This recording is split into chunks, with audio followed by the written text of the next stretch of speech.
Hi ಎಲ್ಲರಿಗೂ good morning. ಹೇಗಿದ್ದೀರಾ? ಚೆನ್ನಾಗಿದ್ದೀರಾ ಅಂತ ಭಾವಿಸ್ತಾನೆ. ಬನ್ನಿ ಇವತ್ತು ಕ್ವಿಕ್ಕಾಗಿ ಈಸಿಯಾಗಿ ಆಗೋ ಲಂಚ್ ಬಾಕ್ಸ್ ರೆಸಿಪಿನ ಶೇರ್ ಮಾಡ್ತಾ ಇದ್ದೀನಿ.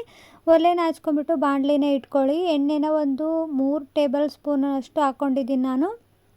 ಪಾತ್ರೆ ಬಿಸಿ ಆಗಿದೆ. ಈಗ ಎಣ್ಣೆನ ಹಾಕ್ಕೊಂಡಿದ್ದೀನಿ ನೋಡಿ. ಎಣ್ಣೆ ಬಿಸಿ ಆಗಿದೆ. ಒಂದು ಸ್ವಲ್ಪ ಜೀರಿಗೆನ ಹಾಕ್ಕೊಂಡಿದ್ದೀನಿ. ಇದು ಚಟಪಟ ಅಂದ ತಕ್ಷಣ ಒಂದು ಈರುಳ್ಳಿ, ಒಂದು ಸ್ವಲ್ಪ ಕರಿಬೇವನ್ನು ಹಾಕ್ಕೊಂಡಿದ್ದೀನಿ. ಚೆನ್ನಾಗಿ ಬಾಡಿಸ್ಕೋಬೇಕು ಇದನ್ನು ಎಣ್ಣೆಯಲ್ಲಿ. ಈರುಳ್ಳಿದು ಲೈಟಾಗಿ ಕಲರ್ ಚೇಂಜ್ ಆದ ನಂತರ ಒಂದು 3 ಟೊಮೊಟೊನ ಕಟ್ ಮಾಡ್ಕೊಂಡ್ಬಿಟ್ಟು ಚಿಕ್ಕ ಚಿಕ್ಕದಾಗಿ ಹಾಕ್ಕೊಳ್ತಾ ಇದ್ದೀನಿ. ಒಂದು ಸ್ವಲ್ಪ ಉಪ್ಪನ್ನು ಹಾಕ್ಕೊಂಡು ಟೊಮೊಟೊ ಸಾಫ್ಟ್ ಆಗೋವರೆಗೂ ಒಂದು 2ರಿಂದ 3 ನಿಮಿಷ ಚೆನ್ನಾಗಿ ಫ್ರೈ ಮಾಡ್ಕೋಬೇಕಾಗುತ್ತೆ ಎಣ್ಣೆಯಲ್ಲಿ ಸಾಫ್ಟ್ ಆಗೋವರೆಗೂ. ನೋಡಿ ನಾನು ತೋರಿಸ್ತಾ ಇದ್ದೀನಲ್ಲ, ಈ ರೀತಿಯಾಗಿ ಮಿಕ್ಸ್ ಮಾಡ್ತಾ ಅದನ್ನು ಸಾಫ್ಟ್ ಆಗಲಿಕ್ಕೆ ಬಿಡಬೇಕು. ಇದು ಸಾಫ್ಟ್ ಆದ ನಂತರ ಇದಕ್ಕೆ ನಾವು ಗ್ರೀನ್ ಪೀಸ್ ಅಂದರೆ ಬಟಾಣಿನ ಹಾಕ್ಕೊಂಡಿದ್ದೀನಿ. ಒಂದು ಅರ್ಧ ಬೌಲಷ್ಟು ಹಾಕ್ಕೊಂಡು ಚೆನ್ನಾಗಿ ಫ್ರೈ ಮಾಡ್ಕೋಬೇಕು. ಬಟಾಣಿ ಚೆನ್ನಾಗಿ ಎಣ್ಣೆಯಲ್ಲಿ ಬೇಯೋಕ್ಕೆ ಬಿಡಬೇಕು.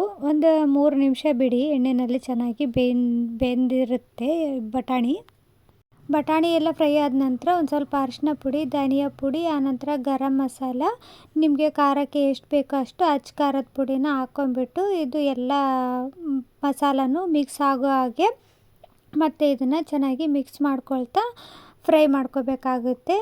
ಈಗ ಇದಕ್ಕೆ ನಾವು ಮಿಕ್ಸ್ ಮಾಡಿಕೊಂಡು ಎಣ್ಣೆಯಲ್ಲೆಲ್ಲ ಫ್ರೈ ಆಗುತ್ತಲ್ಲ, ಬಟಾಣಿಗೆಲ್ಲ ಹೊಂದ್ಕೋಬೇಕದು ಮಸಾಲ. ಆವಾಗ ಒಂದು ಅರ್ಧ ಕಪ್ಪಷ್ಟು ನೀರು ಹಾಕ್ಕೊಳ್ಳಿ. ಯಾಕಂದರೆ ನಾನು ಹಸಿ ಬಟಾಣಿನ ಹಾಕ್ಕೊಂಡಿದ್ದೀನಲ್ವ, ಅದೊಂದು ಸ್ವಲ್ಪ ಬೇಯಬೇಕು. ಹಾಗಾಗಿ ಒಂದು ಸ್ವಲ್ಪ ಸಾಫ್ಟ್ ಆದರೆ ಬಟಾಣಿ ಚೆನ್ನಾಗಿರುತ್ತೆ ತಿನ್ನುವಾಗ. ರೈಸ್ ಹಾಕೋದ್ರಿಂದ ಟೊಮೊಟೊ ಜೊತೆಗೆ ಹೊಂದ್ಕೊಂಡು ಚೆನ್ನಾಗಿ ಸಾಫ್ಟ್ ಆಗುತ್ತೆ ಅದು. ಒಂದು ಸ್ವಲ್ಪ ನೀರು ಹಾಕಿ, ತುಂಬ ನೀರು ಹಾಕೋಕ್ಕೇನು ಹೋಗಬೇಡಿ, ಯಾಕಂದರೆ ನೆನೆಸಿರೋ ಬಟಾಣಿ ಅಲ್ವ. ನೋಡಿ ಈಗ ಈ ಹದಕ್ಕೆ ಬಂದಿದೆ ಇದು. ರೈಸ್ ತುಂಬ ಗಟ್ಟಿಯಾಗಿ ಆಗೋದೇನು ಬೇಡ, ಯಾಕಂದರೆ ನಾವು ಇದಕ್ಕೆ ರೈಸ್ ಹಾಕಿ ಕಲಿಸ್ಕೋಬೇಕಲ್ಲ.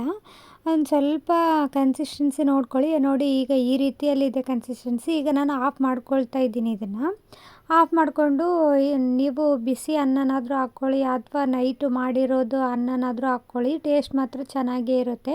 ಬಾಕ್ಸಿಗೆ ಹಾಕ್ಕೊಳ್ಳೋದಾದರೆ ನೀವು ಬಿಸಿ ಅನ್ನನೇ ಹಾಕ್ಬಿಟ್ಟು ಒಂದು ಸ್ವಲ್ಪ ಕೊತ್ತಂಬರಿ ಸೊಪ್ಪು, ಆನಂತರ ಒಂದು ಸ್ವಲ್ಪ ನಿಂಬೆ ರಸನ ಹಾಕ್ಕೊಂಡ್ಬಿಟ್ಟು ಚೆನ್ನಾಗಿ ಮಿಕ್ಸ್ ಮಾಡ್ಕೊಂಡ್ರೆ ಆಯಿತು ಬಿಸಿ ಬಿಸಿಯಾಗಿ.